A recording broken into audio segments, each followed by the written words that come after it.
Assalamualaikum warahmatullahi wabarakatuh. Saya Falahena Milkiyah, mahasiswi kebidanan tingkat 1 Poltekkes Kemenkes Jambi, NIM PO712402200015. Di video saya kali ini, saya akan memberikan asuhan mengenai kebutuhan gizi pada bayi dan balita.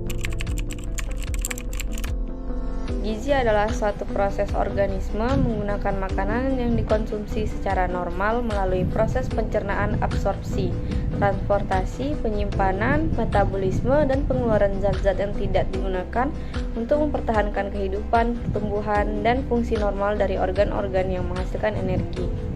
Menurut angka kecukupan gizi atau AKG yang dikeluarkan oleh Permenkes nomor 28 tahun 2019, kebutuhan gizi balita usia 1-3 tahun yakni energi 1350 kal, protein 20 gram, lemak 45 gram, karbohidrat 215 gram, serat 19 gram, air 1150 ml, vitamin A 400 RE, vitamin D 15 mikrogram, vitamin E 6 mikrogram, vitamin K 15 mikrogram, vitamin B1 0,5 mg, vitamin B2 0,5 mg, vitamin B3 6 mg, vitamin B5 2 mg, vitamin B6 0,5 mg, folat 160 mikrogram, vitamin B12 1,5 mikrogram, kolin 200 mg, vitamin C 40 mg, kalsium 650 mg, fosfor 460 mg, magnesium 65 mg, besi 7 mg, natrium 800 mg. Sedangkan kebutuhan gizi balita usia 4-5 tahun sedikit berbeda pada usia sebelumnya, yaitu energi 1400 kal, protein 25 gram, lemak 50 gram, karbohidrat 220 gram, serat 20 gram, air 1450 ml, vitamin A 450 RE, vitamin D 15 mikrogram, vitamin E 7 mikrogram, vitamin K 20 mikrogram, vitamin B1 0,6 mg, vitamin B2 0,6 mg, vitamin B3 8 mg, vitamin B5 3 mg, vitamin B6 0,6 mg, folat 200 mikrogram, vitamin B12 1,5 mikrogram, biotin 12 mikrogram, kolin 200 mg, vitamin C 45 mg, kalsium 1000 mg, fosfor 500 mg, magnesium 95 mg, besi 10 mg, dan natrium 900 mg. Bagaimana cara mencegah masalah gizi pada balita? Sejak usia dini, penting untuk memberikan berbagai zat gizi guna memenuhi kebutuhan nutrisi si kecil. Bukan baru dimulai sejak balita, tapi sebaiknya sedari baru lahir, orang tua sudah memberikan nutrisi yang dibutuhkan si kecil. Itu sebabnya ada ASI, susu formula, serta empasi yang perlu dikenalkan pada anak sesuai tahapan usianya. Selain itu, untuk mendukung perkembangan si kecil, kecukupan nutrisi harian juga berguna untuk mencegah gizi buruk pada balita. Pada dasarnya, semua gizi wajib diberikan untuk balita seperti karbohidrat, protein, lemak, serat, mineral, dan vitamin. Atas dasar itulah, penting bagi orang tua untuk menyajikan sumber makanan yang beragam dalam menu makan balita setiap harinya. Biasakan ia mulai makan sayur sejak kecil meski mungkin tidak mudah.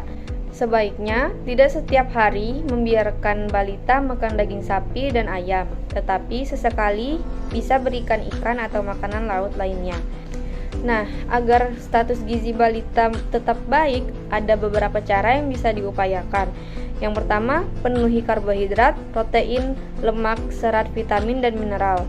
Yang kedua, variasikan menu makanan harian, misalnya sumber protein yang bisa diselang-seling dari daging merah, daging ayam, makanan laut, tahu, tempe, kacang-kacangan, dan lainnya. Yang ketiga, beri alternatif cemilan yang sehat seperti buah-buahan. Yang keempat, perbanyak buah dan sayur-sayuran. Yang kelima, libatkan si kecil dalam merencanakan, membeli, dan mempersiapkan makanan. Ini membantu meningkatkan pemahaman anak mengenai pilihan makanan yang bergizi.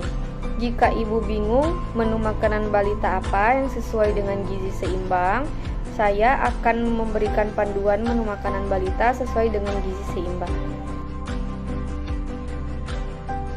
Makan pagi.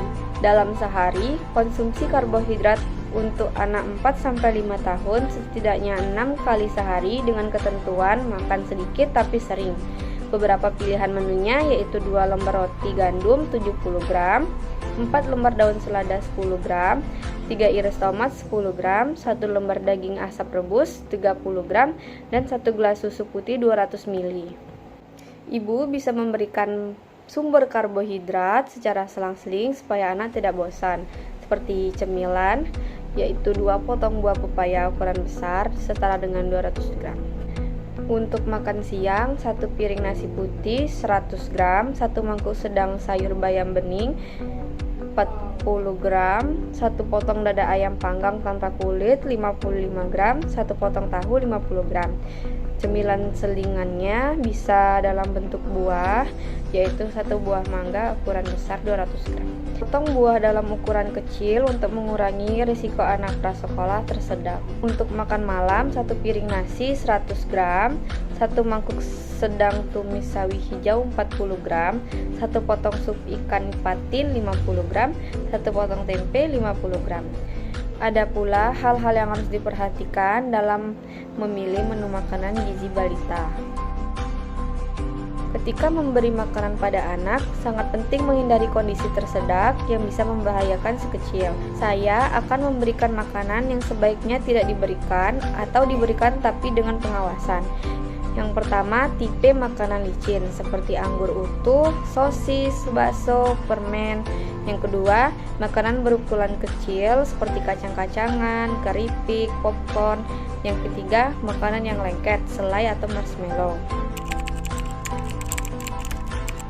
Lalu, bagaimana sih caranya mengatasi balita agar tidak tersedak? Untuk mengatasinya, selalu potong-potong makanan balita menjadi potongan kecil yang mudah dikunyah dan selalu perhatikan setiap dia makan agar tidak tersedak. Selain itu, dengan memperhatikan anak saat makan bisa membuat ibu tahu bila si kecil memiliki alergi terhadap makanan tertentu. Ini penting agar bisa segera ditangani oleh dokter. Air susu ibu atau ASI adalah makanan utama untuk memenuhi nutrisi bayi di 6 bulan pertamanya atau disebut ASI eksklusif. Namun hebatnya, kebutuhan gizi harian untuk bayi dapat terpenuhi dengan baik meski hanya dari ASI saja. Jadi sebaik mungkin pastikan bayi mendapatkan ASI eksklusif selama 6 bulan penuh tanpa pemberian makanan dan minuman lainnya. Ada 2 jenis tekstur ASI yang mesti diketahui ibu, yaitu hind milk dan fore milk, yang menandakan kandungan lemak di dalam susu. Hind milk adalah ASI dengan tekstur kental yang biasanya keluar saat akhir menyusui. Semakin banyak jumlah hind milk yang diperah, akan semakin banyak pula kandungan lemak di dalam ASI-nya. Sementara fore milk adalah ASI yang keluar di awal menyusui. Fore milk yang ada di dalam ASI menandakan kandungan lemak yang rendah. ASI memang sudah dirancang sebagai makanan terbaik untuk bayi usia di bawah 6 bulan. Hanya dengan menyusu ASI saja, kebutuhan gizi pada bayi sebelum usia 6 bulan sebenarnya telah terpenuhi dengan baik. Memasuki usia pada bayi 6 bulan ke atas atau sampai 2 tahun, ASI tetap bisa diberikan untuk memenuhi kebutuhan gizi seimbang hariannya. Akan tetapi, pemberian ASI sebaiknya disertai juga dengan makanan padat atau MPASI. Pasalnya, di usia 6 bulan, ASI tidak dapat sepenuhnya lagi memenuhi kebutuhan gizi seimbang pada bayi.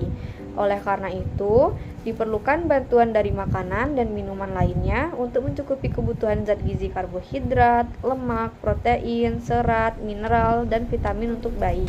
Dalam beberapa kondisi, bila pemberian ASI dirasa tidak memungkinkan, ibu bisa menggantinya dengan memberikan susu formula bayi untuk membantu memenuhi gizi seimbang pada bayi. Saya akan memberikan panduan makanan harian bayi usia 7-11 bulan. Di usianya yang semakin bertambah, kebutuhan bayi akan berbagai zat gizi tertentu semakin meningkat. Ini karena ASI hanya dapat memenuhi sekitar 65-80% dari total kebutuhan energi dan sangat sedikit kandungan mikronutriennya. Itu sebabnya pemberian ASI saja tidak mampu memenuhi semua kebutuhan zat gizi harian bayi. Bagaimana sih caranya untuk memenuhi semua kebutuhan zat gizi harian bayi? Untuk melengkapi kebutuhan gizi tersebut, bayi harus mulai diperkenalkan dengan makanan pendamping ASI atau MPASI sejak usianya 6 bulan. Proses pengenalan dan pemberian MPASI untuk memenuhi kebutuhan nutrisi pada bayi juga harus dilakukan secara bertahap. Mula-mula, ibu bisa memberikan makanan bayi dalam bentuk lumat atau lembek terlebih dahulu, contohnya seperti dalam bentuk bubur. Di sini, bayi akan belajar mengenali rasa dan tekstur makanan yang baru dicobanya.